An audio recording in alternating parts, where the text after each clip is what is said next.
하나님의 말씀은 누가복음 2장 40절, 52절 말씀입니다.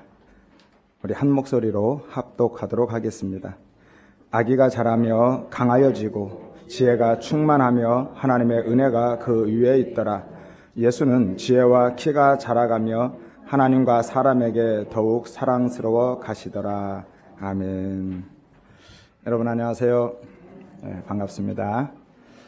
아침 저녁으로 일교차가 큽니다. 늘 건강에 주의하시고 잘 챙기시기를 바랍니다. 관리할 책임은 우리에게 있음을 늘 잊지 않으시기를 바라고요. 무엇보다 은혜를 구하면서 살아가시기를 바랍니다. 예수를 품은 구약, 이제 6번째 말씀을 나누는데요. 먼저 이미지를 한번 보겠습니다. 띄워주시죠. 예. 보이시나요? 무슨 그림인가요? 개도 있고 고양이도 있고 말도 있고 소녀도 있고 배도 있고 바다 건물들도 있습니다. 무슨 그림인지 아시겠어요? 잘 모르시겠죠? 다음 그림이요. 조금 희미하게 보이는데 아직 여전히 잘 모르겠습니다. 그렇죠? 다음 이미지요. 이제 아시겠죠? 제가 인텔 광고를 하는 건 아닌데요. 이것을 사진 모자이크라고 합니다. 제가 세보니까 약 2,300개 정도 되더라고요. 제가 다 세봤습니다. 그 다음 이미지요. 또 이런 것도 있습니다. 보이시나요? 다음 이미지 조금 밀어서 보면 좀 작게 보면 선명하게 보여요. 그죠? 오리 같기도 하고 고니 같기도 하고 잘 모르겠어요. 무슨 새인지는.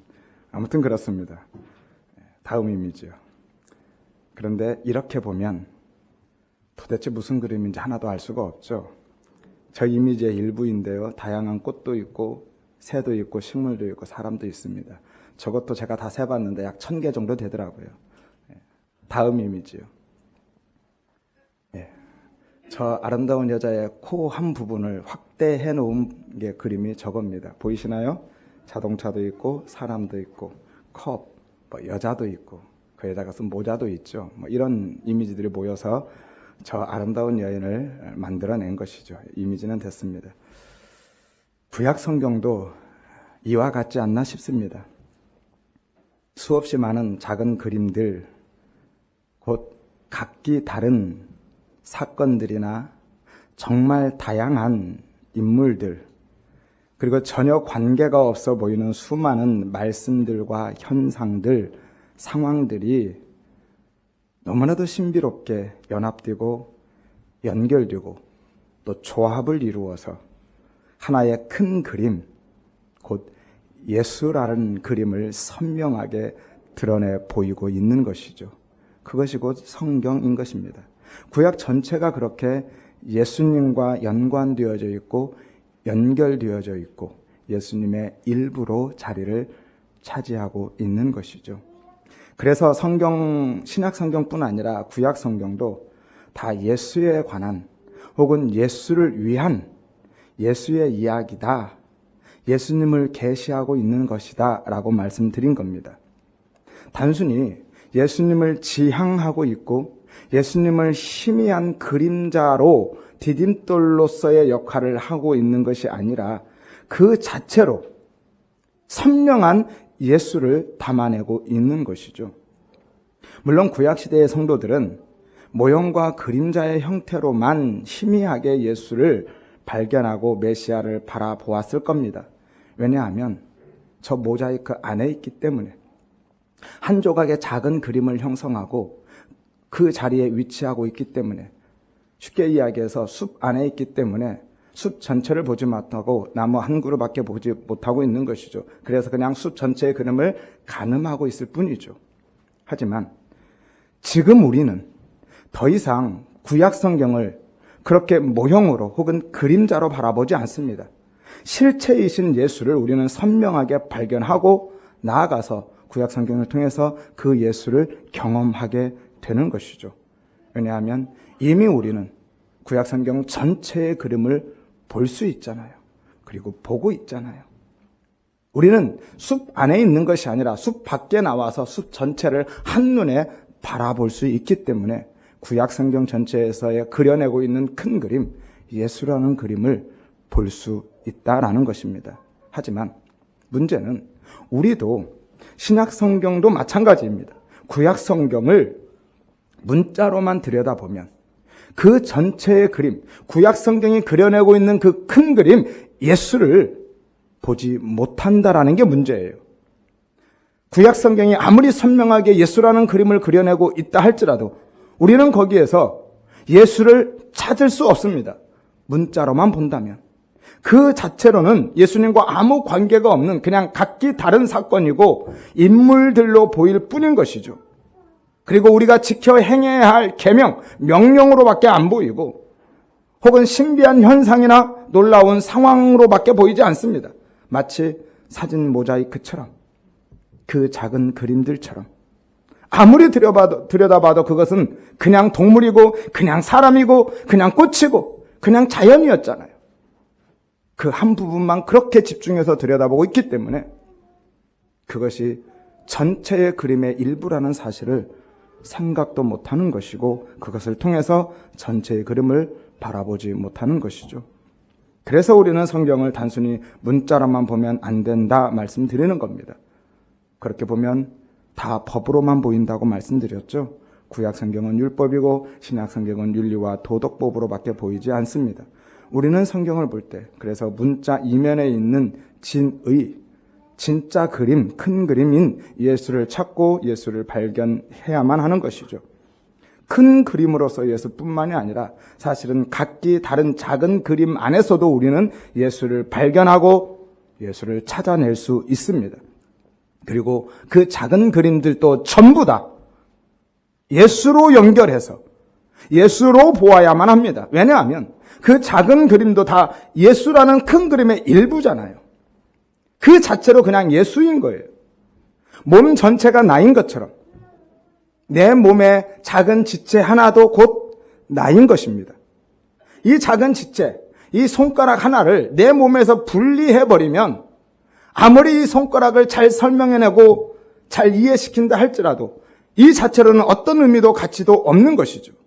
나와 연결해서 설명해야만 이 손가락 하나가 가치를 갖는 거고 의미를 갖는 겁니다.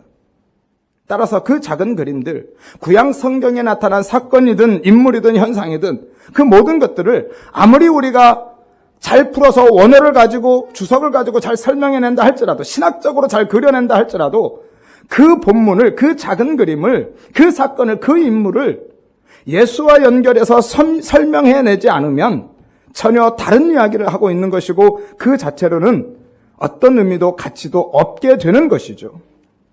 그 작은 그림이 큰 그림의 일부로서 어떤 위치에 있는 것이고 또 어떤 역할을 하고 있고 어떤 의미를 갖는지를 이야기해야만 합니다. 그렇게 예수를 통해서 예수와 연결해서 설명해야만 하는 것이죠. 마지막 이미지 다시 한 번만 띄워주실래요? 저 그림을 한번 보십시오. 우측에 있는 저 작은 그림들, 그 안에 있는 자동차나 사자나 컵, 여자와 그가 쓰고 있는 모자를 아무리 잘 설명을 해낸다 할지라도 저 이미지 자체로는 어떤 의미도 가치도 없는 거라니까요. 왼쪽에 있는 저 여인의 얼굴과 연결해서 어떤 위치에 있고 그 위치에서 어떤 역할을 하고 있고 그 역할이 어떤 의미를 갖는지를 설명해야지 저 하나의 이미지를 가지고 그럴듯하게 혹은 제대로 과학적으로 신학적으로 아무리 잘 설명을 해도 그 자체로는 의미와 가치가 없다라니까요. 그러면 구약의 그 작은 그림들이 어떻게 예수를 담고 있고 예수를 계시하고 있고 예수로 발견되어지는지를 예수님의 과거, 곧 구약 성경의 역사를 통해서 간단하게 살펴보도록 하겠습니다. 자세한 거는 다음에 구약 성경 본문을 샘플링해서 나눌 때 나누도록 하겠습니다. 창세기 3장 15절에 보면 내가 너로 여자와 원수가 되게 하고 내 후손도 여자의 후손과 원수가 되게 하리니 여자의 후손은 내 머리를 상하게 할 것이고 너는 그의 발뒤꿈치를 상하게 할 것이다 라고 말씀하시죠. 여기서 여자의 후손, 여자의 씨라고 하는 것은요, 처녀 마리아에 의해서 탄생하실 예수님을 직접적으로 계시하고 있는 것이죠. 그래서 이것을 원시복음이라 하기도 합니다. 성경에서 후손은요, 항상 남자의 후손으로 기록합니다. 남자의 시로 이야기해요. 하지만 예수님은 여자의 후손으로 말씀하고 있죠. 왜냐하면 예수님은 남자를 통하지 않고 처녀, 동정녀를 통해서 오실 것이기 때문에, 그래서 예수님은 여자의 후손으로 오신다라고 하고 있는 거죠.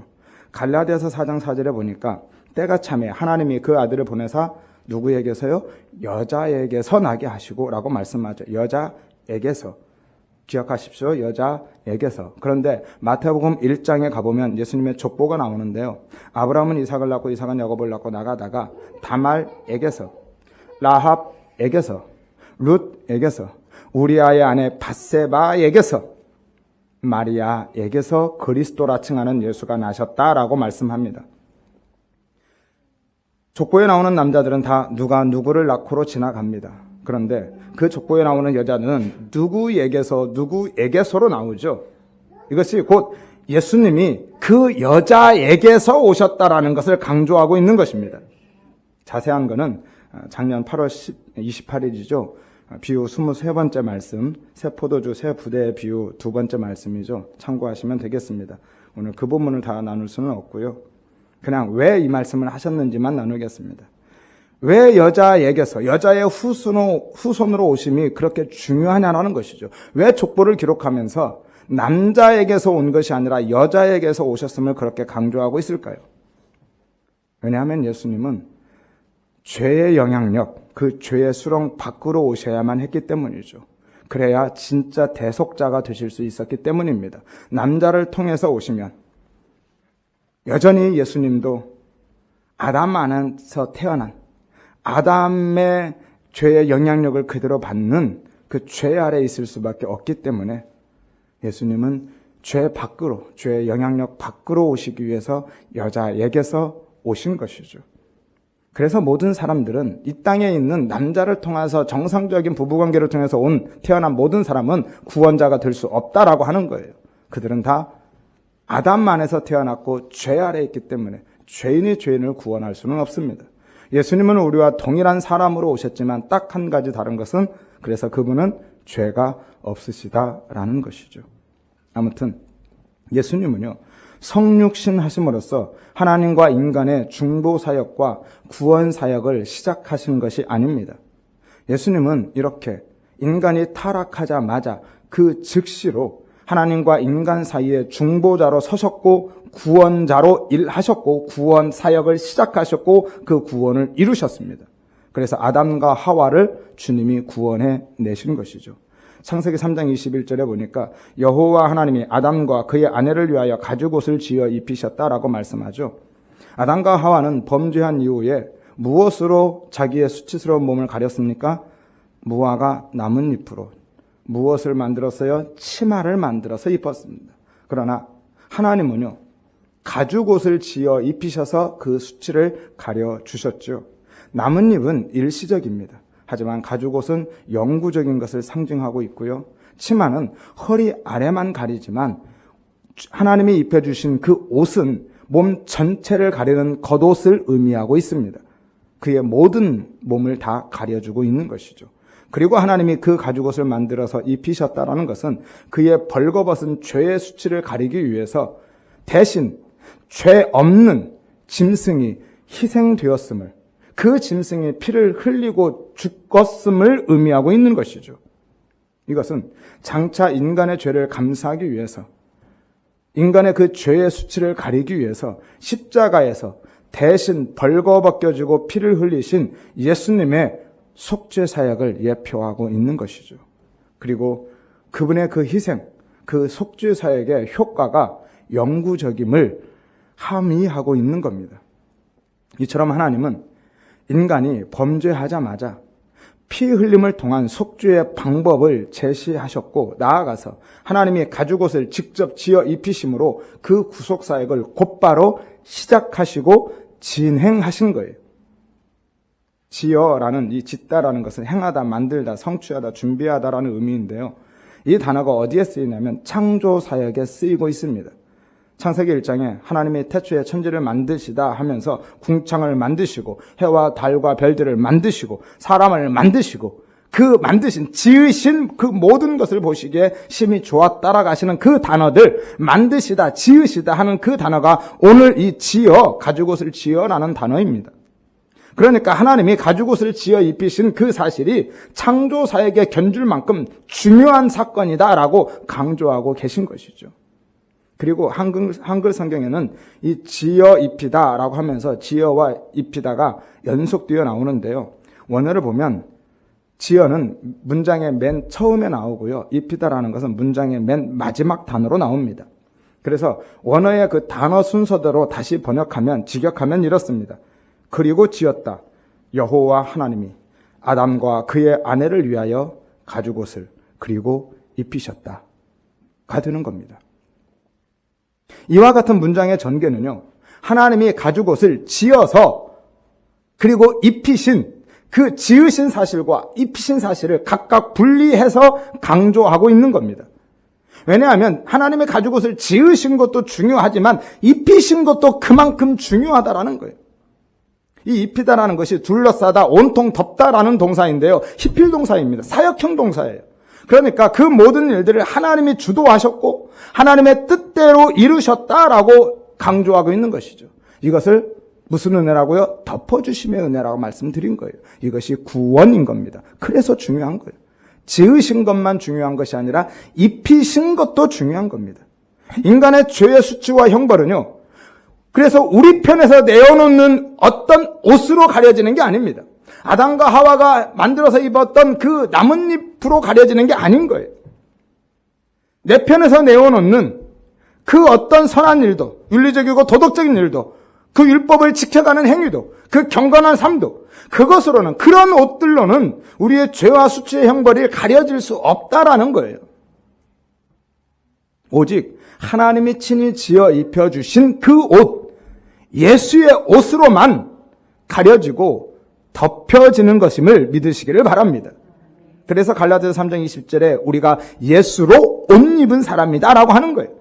에베소서 4장 24절, 골로새서 3장 10절에 새 사람을 입었다라고 하는 겁니다. 이것을 구원이라고 한다니까요. 그래서 구원은 내 의지로, 내 노력으로, 내 열심으로, 내 공로로 이루어가는 것이 아닙니다. 천국은 그렇게 밀고 들어가는 것이 아니에요. 하나님이 내어주신 그 옷, 예수라는 옷, 그 옷만 입고 가는 겁니다. 이것이 예복인 거예요.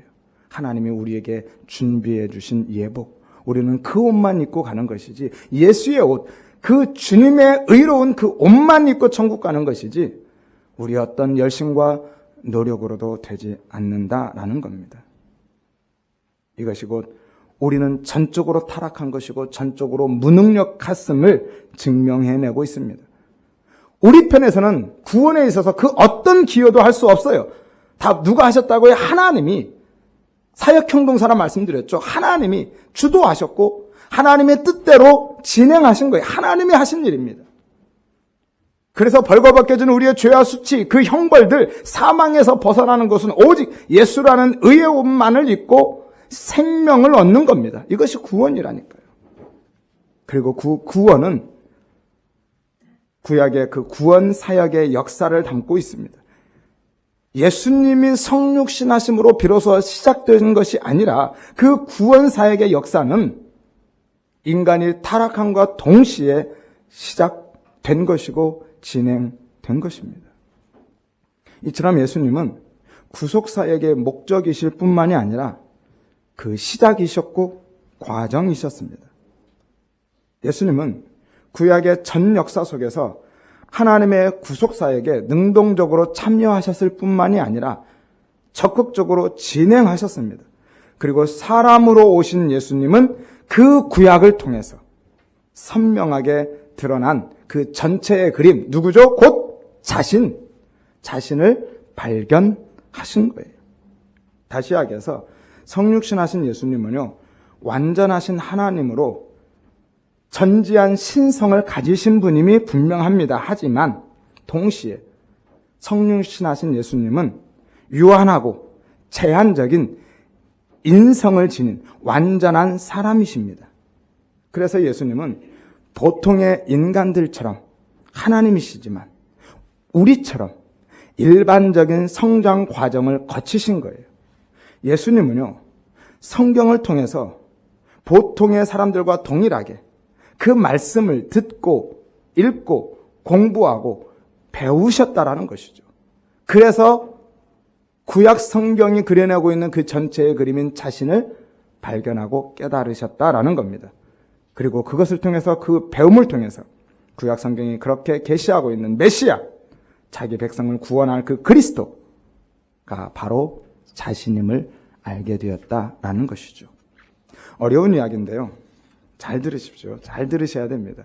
지금 제가 예수님이 원래 하나님이나 신이 아니라 그냥 사람이셨는데 성경을 통해서 자신이 메시아인 걸 그냥 깨닫고 알게 되었고, 그래서 그리스도의 역할을 감당하셨다라고 하는 민중신학 같은 이야기를 하고 있는 게 아닙니다. 예수님은요, 완전한 하나님이셨어요. 하지만 동시에 완전한 사람으로 태어나셨다니까요. 그래서 우리와 동일한 유한한 혹은 제한적인 인성을 가지셨고, 그래서 성경을 배우신 겁니다. 그리고 그 성경을 통해서 내가 누구인지, 그 예수님 자신이 누구인지를 알아갔다라는 것이죠.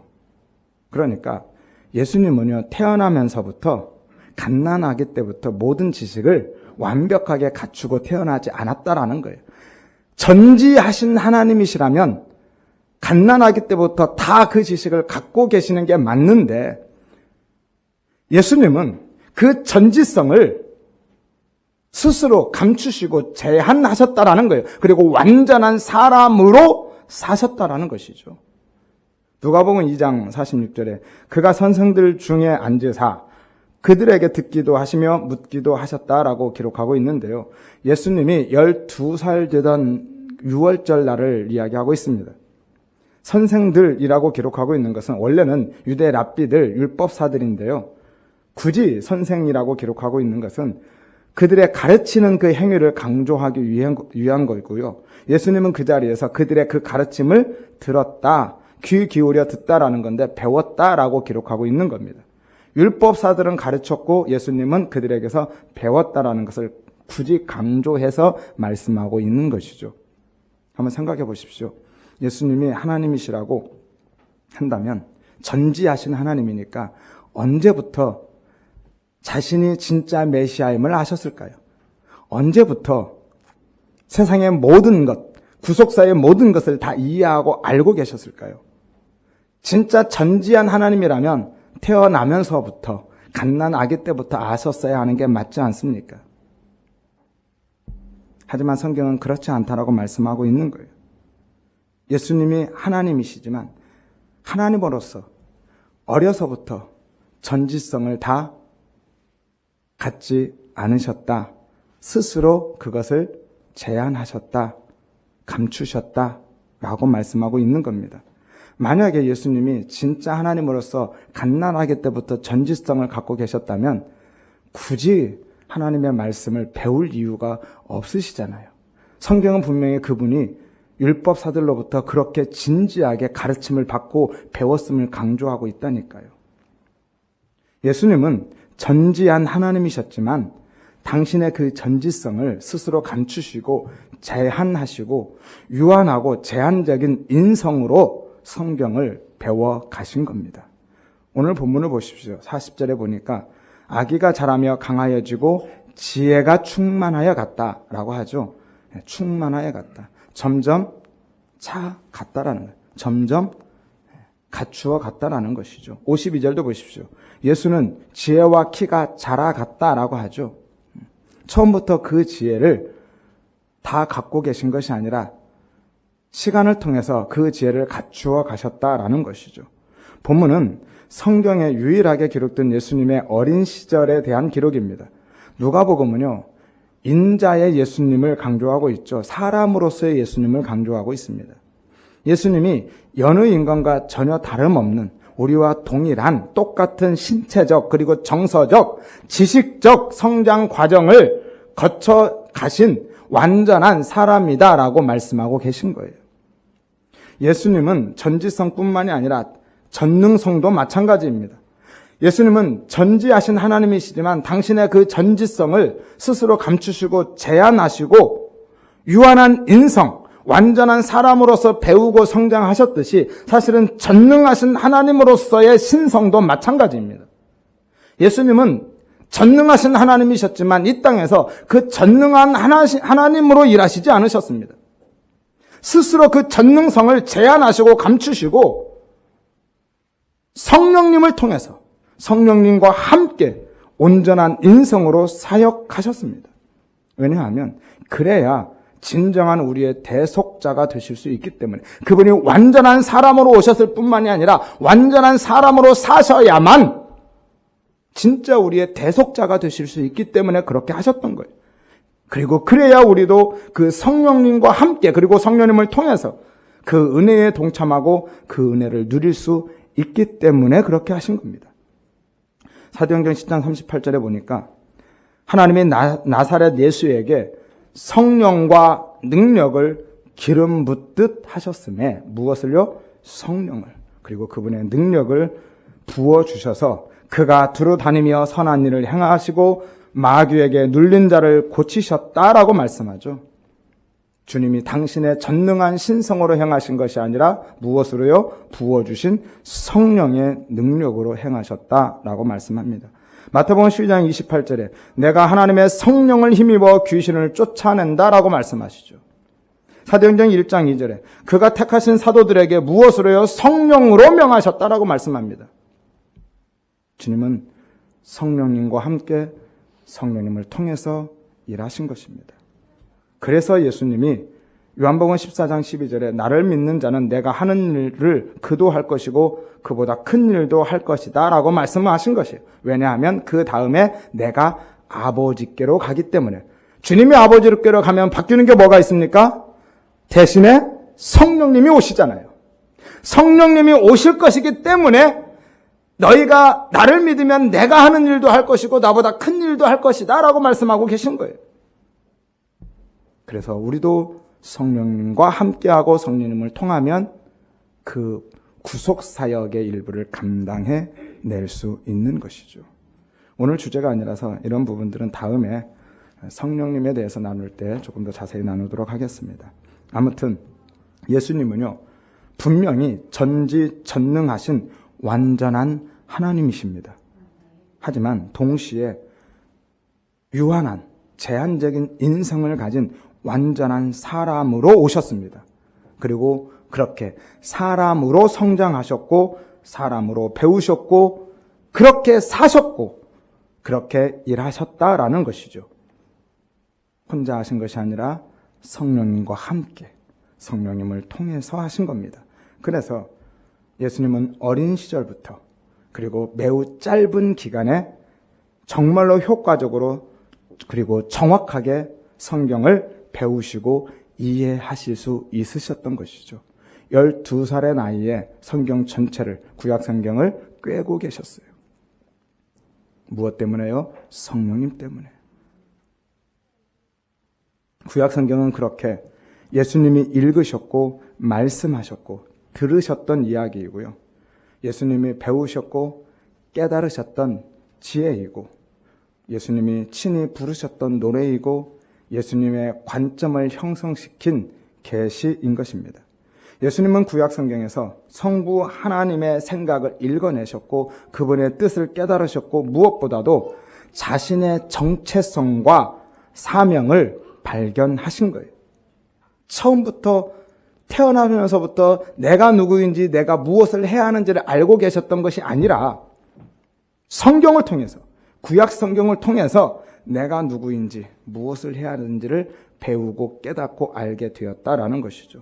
따라서 우리도 구약 성경을 이해해야만 하는 것이고 구약 성경을 이해하는 만큼 그 예수님을 알아가고 이해하고 예수님께 가까이 나아갈 수 있는 것이죠. 인간의 가장 근본적인 의문 혹은 고민 혹은 질문은 나는 누구인가? 라는 것이죠. 나는 누구인가? 나는 어디에서 왔고 또 어디로 가는가의 문제입니다. 그래서 우리는 역사에 많은 관심을 기울이고 있습니다. 그리고 우리의 과거에 선한 혹은 좋은 유익한 영향을 미친 사람들을 자랑스러워하거나 존경합니다. 그래서 우리 모두가 이순신 장군을 혹은 독립운동가들을 그렇게 자랑스러워하고 존경하잖아요. 혹은 나에게 나쁜 영향을 끼친 사람들, 악한, 불리한 영향을 끼친 사람들을 부끄러워하고 미워합니다. 그래서 친일파들을 그렇게 싫어하는 겁니다. 예수님도 그러셨습니다. 성육신하신 자신의 존재를 잊게 한 구약의 역사, 곧 자신의 과거, 그 구약의 역사에 각별한 관심을 기울이고 계셨고요. 자신의 출생과 신분에 기여한 사람들, 곧 이스라엘 백성들을 비롯한 이방인들까지도 그렇게 귀하게 여기고 사랑하셨던 것이죠. 또한 부모가 들려주는 그 성경 이야기를 깊이 경청하셨던 것이고, 랍비들이 가르쳐주는 그 말씀을 매우 진지하게 배우셨다라는 것입니다. 그리고 자신이 누구인지를 깨닫고 이해하고 내가 무엇을 해야 하는지를 알게 되신 것이죠. 바로 자신의 과거인 구약 성경을 통해서. 하나님이 그렇게 그려주신 그 큰 그림, 곧 바로 자신의 얼굴을 발견하신 겁니다. 그래서 예수님은 오실 그이가 당신입니까? 아니면 우리가 다른 사람을 기다려야 됩니까? 라고 질문했던 요한의 질문에 구약 성경을 인용해서 대답하십니다. 마태복음 11장 5절에 맹인이 보며 못 걷는 자가 걷고 나병 환자가 깨끗함을 받았고 못 듣는 자가 듣고 죽은 자가 살아나고 가난한 자에게 복음이 전파된다고 해라. 예수님의 치유 사역을 말씀하고 있죠. 이것은요, 이사야 선지자를 통해서 예언된 메시아에 대한 예언들입니다. 이사야서 26장, 29장, 35장, 61장의 내용들이죠. 예수님은 그렇게 구약 성경에서 자신에 대해서 언급하고 있는 그 내용들을 읽으셨고 들으셨고 배우셨고 꿰뚫고 계셨던 것입니다. 그래서 예수님은 자신이 참된 복이 될 아브라함의 후손, 그 아브라함의 언약의 씨인 것을 정확히 알고 계셨고, 그 왕국과 그 이름이 영원할 진짜 다윗 왕의 자손임을 깨달으셨던 겁니다. 메시아를 비롯한 여호와의 군대 장관, 모사, 평강의 왕, 여호와의 사자, 종, 질고를 아는 자, 반석, 어린 양, 이런 이야기들이 곧 그 모든 것들이 자신에 대한 이야기임을, 나를 이야기하고 있음을 분명하게 예수님은 인식하고 계셨다라는 것을. 무엇을 통해서요? 자신의 과거인 구약 성경 그 역사를 통해서. 그리고 예수님은 수많은 구약의 말씀들을 인용해서 말씀하고 가르치십니다. 아니, 구약의 말씀에 근거하던 말씀을 찾기 어려울 만큼 예수님의 말씀과 가르침에는 구약의 표현들과 구약의 개념들로 점철되어져 있습니다. 예수님이 사역하시면서 공생의 기간 동안에 구약의 본문을 직접 인용한 것은 약 40번 정도 되고요. 간접적으로 인용한 것도 약 70번 정도 됩니다. 계속해서 구약 성경을 인용해서 말씀하시죠. 예를 들어드리면 마태복음 4장에 가면 광야 시험이 있죠. 예수님이 처음 공생애를 시작하기 전에 광야에서 시험을 당하시는데 금식하며 시험 당하시죠. 마태복음 4장 4절에 사람이 떡으로만 살 것이 아니요 하나님의 입으로 나오는 모든 말씀으로 살 것이라 라고 하시는데 신명기 8장 3절 말씀입니다. 7절에 주 너의 하나님을 시험하지 말라 라고 하시죠. 신명기 6장 16절 말씀입니다.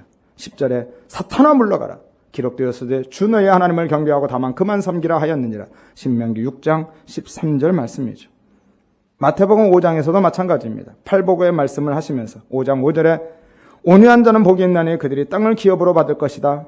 시편 37편 11절 말씀입니다. 마가복음 10장 19절에 부자 청년과의 대화를 나누시면서 내가 계명을 안 하니 살인하지 말라, 간음하지 말라, 도둑질, 거짓말하지 말라라고 말씀하시는데 출애굽기 20장 말씀이죠. 누가복음 4장 18절에서 19절에 고향에서 설교하시는 말씀입니다. 주의 성령이 내게 임하였으니 가난한 자에게 복음을, 포로된 자에게 자유를, 눈먼 자에게 다시 보게 함을, 눌린 자에게 자유함을, 주의 은혜의 해를 전파하게 하리라 라고 말씀하시는데 이사야서 61장 1절에서 2절 말씀이죠. 마태복음 9장 13절에 내가 긍휼을 원하고 제사를 원하지 아니하노라. 호세아서 6장 6절 말씀입니다. 마가복음 10장 7절에서 8절에 사람이 그 부모를 떠나서 그 둘이 한 몸이 될지니라. 창세기 2장 24절 말씀이죠. 마가복음 12장 29절에서 30절에 우리 하나님은 유일하신 주시라. 내 마음을 다하고 목숨을 다하고 힘을 다하여 뜻을 다하여 주 너의 하나님을 사랑하라. 신명기 6장 4절에서 5절 말씀이죠. 계속할까요? 바로 정리를 더 할 수 있습니다.